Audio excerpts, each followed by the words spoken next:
తిరుపతి జిల్లా నాగాలపురం మండలంలో వెలసిన శ్రీ వేదనారాయణ స్వామిని జిల్లా ఎస్పీ పరమేశ్వర్ రెడ్డి దర్శించుకున్నారు.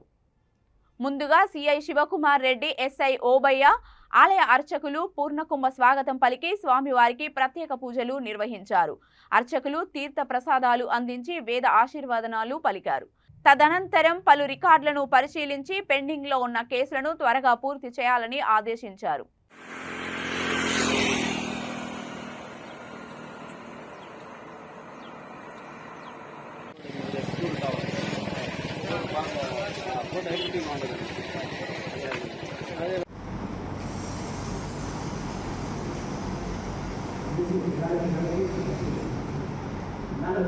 Panik